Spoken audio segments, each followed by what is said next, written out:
Alors Mathieu, au niveau historique. Alors là, on a, eh bien, on a différents historiques à mettre en exergue pour cette finale A du 8 hommes.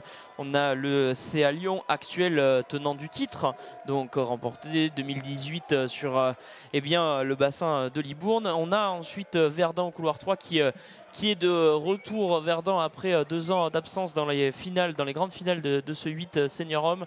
Verdun qui a à son actif quand même eh bien, 5 titres, 2011, 2013, 2014, 2015, 2016.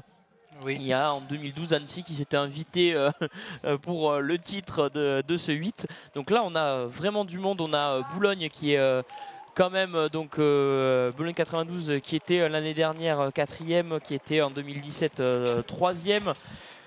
Eh bien, je pense qu'on va avoir de la belle bataille, car même dans les bateaux que nous connaissons, enfin, Tout les à fait, bateaux, on attend voilà. un duel au sommet entre Verdun et le CA Lyon. Verdun absent depuis 2 ans donc, et le CA Lyon tenant du titre dans cette même catégorie.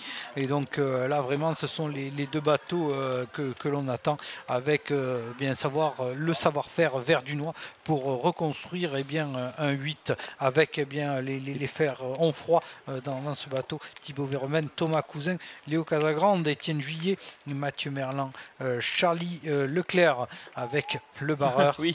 Emmanuel Bunoz. Surtout, messieurs, si classiquement Verdun s'aligne, ce n'est pas pour ne pas faire le titre. Donc ça annonce en tout cas des prétentions et en coup des envies. Mais le CA Lyon qui réalise l'année dernière le doublé sprint bateau long. Oui. Ça s'annonce très très serré. Puis alors il y a des belles images. Les petits teneurs de bateau là qui au ponton se font dédicacer par tous les médaillés leurs t-shirts. Alors elles font une collection de signatures, d'autographes. C'est génial. Alors il y a Romuald Thomas, on voit Julien Montet, on voit Pierre Ouin, on voit les filles de Boulogne 92 dans ces podiums. Si jamais ils ont des t-shirts en plus, moi je veux bien des autographes aussi. Hein. Alors, dans tous les cas, voilà, le gros duel, il est attendu. Verdun et le CA Lyon, on les avait trouvés dans la même demi-finale, mais c'était, bon, je pense qu'on s'était bien caché. Voilà, et là, on a l'appel. Et on va écouter, oui, s'il vous plaît, oui, messieurs, les 30 premières secondes, on va garder le silence pour entendre les consignes et les bruits d'eau. Lyon CA, Chambéry, Toulouse. Attention.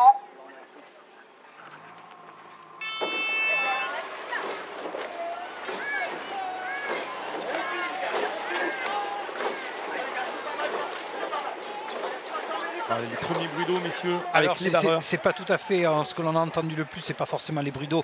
En fait, ce sont le bruit des avirons dans les dams de nage, le carbone qui résonne, le claquement, le clac.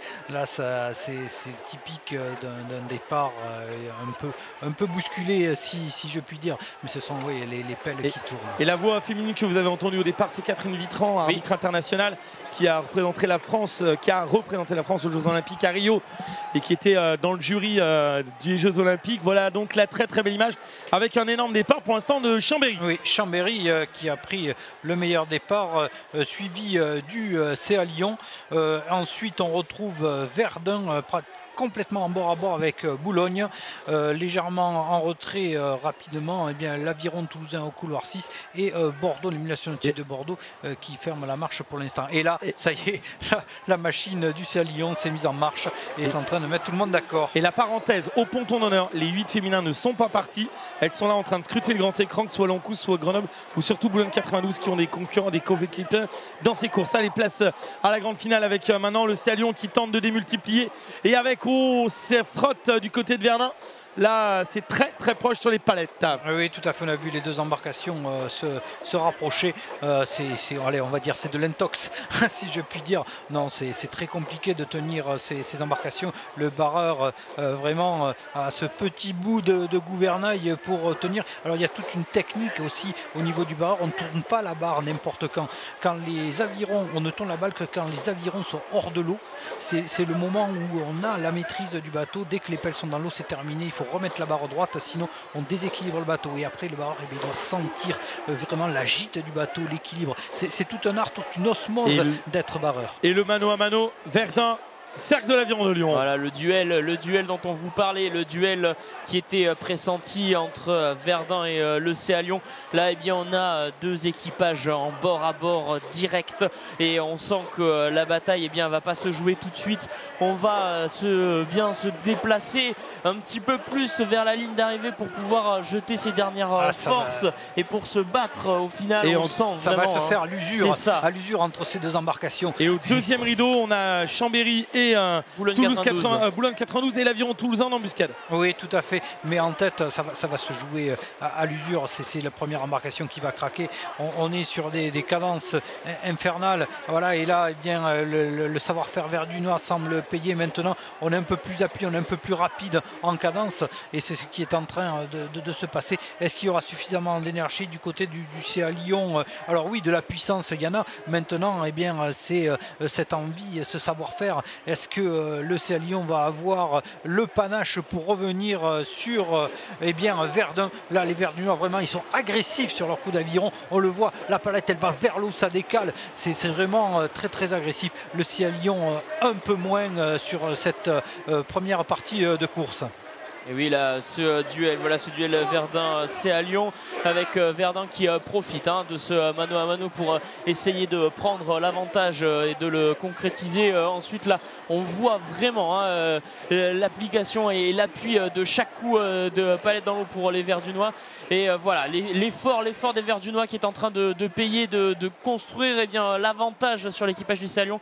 Derrière, pour la troisième position, eh bien c'est encore très serré entre Boulogne 92 et Chambéry, même si l'avantage tourne actuellement à Boulogne 92. Oui, en tout cas, on a deux embarcations qui sont au-dessus du lot et qui nous le montrent aujourd'hui. Mais vraiment, on a l'impression de voir cette agressivité dans le coup d'aviron des Verdunois avec eh bien, voilà, cette palette, je le redis, qui va vers l'eau. Là, on a maintenant une demi-longueur, voilà, une demi-longueur d'avance maintenant. Et l'écart pour la troisième place, c'est vraiment bord à bord entre Chambéry et Boulogne 92, rien n'est fait pour la troisième place. Boulogne 92 qui semble prendre léger avantage et à une pointe d'avance maintenant. Les choses semblent se décanter. Mais on rentre déjà et Verdun, presque dans les 250 oui, tout à fait. Et Verdun qui progresse encore, qui vient de placer là maintenant 3/4 de longueur d'avance sur le CA Lyon. Il va falloir se réveiller du côté du CA Lyon si on veut venir eh bien, tutoyer les Verdunois sur cette fin de parcours. Allez, nous voilà maintenant à l'approche de l'entrée des 250 derniers mètres de parcours avec toujours cet avantage de Verdun sur le CA Lyon. Le retour du 8 Verdunois eh bien, au plus haut de sa forme devant le CA Lyon. Le tenant du titre derrière pour la troisième place est entre Boulogne 92 et le Chambéry. Mais devant, eh bien, devant, on va se porter sur ce duel. Cette bataille finale pour le titre entre Verdun et le CA Lyon. Verdun qui démultiplie son effort. Verdun qui décale. Verdun qui fait le travail. On le voit là, coup par coup. C'est énorme ce travail que font les 8 Verdunois dans leur bateau. On décale le CA Lyon. Regardez maintenant la longueur qui est prise quasiment par les Verdunois sur cette fin de parcours. Le CA Lyon qui tente tout de même de répondre, mais les Verdunois qui font un énorme effort sur cette fin de parcours. Les Verdunois, c'est énorme cette course, vraiment. Le 8 Verdunois qui va venir maintenant et bien d'ici un coup de palette l'emporter dans cette catégorie du 8. C'est fait pour Verdun qui détrône le CA Lyon deuxième. Et pour la troisième place, le duel Boulogne 92 Chambéry qui tourne à l'avantage de Boulogne 92 là sur cette fin de parcours. Boulogne 92, le dernier coup de palette, et Boulogne 92 prend la médaille de bronze devant Chambéry. Ensuite, on retrouvera en cinquième position l'équipage de l'Aviron toulousain et prendra donc la sixième place de cette finale. Eh bien, l'entente nautique de Bordeaux. L'émulation nautique de Bordeaux, pardon, là je perds mes mots, je suis... Quelle finale encore de ces championnats. Et oui, elle a été à l'image, messieurs, de tout ce week-end. Verdun qui revient.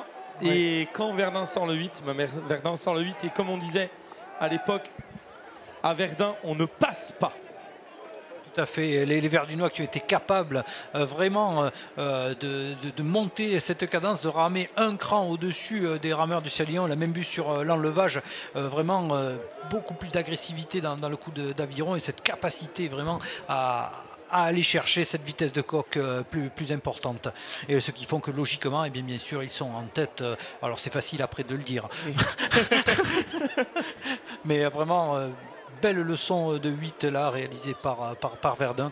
Bien sûr le CA Lyon qui s'est accroché, mais au niveau de la ramerie un ton en dessous, mais néanmoins très beau bateau du CA Lyon. Mais aujourd'hui, comme tu l'as dit Sébastien, personne ne pouvait passer devant Verdun.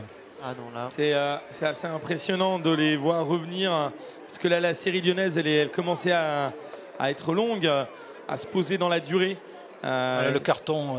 Voilà, résultat 5,35, 5,37, 93 pour Verdun. Le CA Lyon à un peu moins de 3 secondes, 5,40, 39, 5,48, 08 pour Boulogne, 92 et Chambéry 5,50, 36. Là encore, des très belles traditions. Le retour de Chambéry dans la grande finale du 8. Ça fait très longtemps qu'on n'avait pas vu Chambéry en 8. Voilà, Toulouse qui confirme sa position de grand club de l'Occitanie du côté du 8. Et puis Bordeaux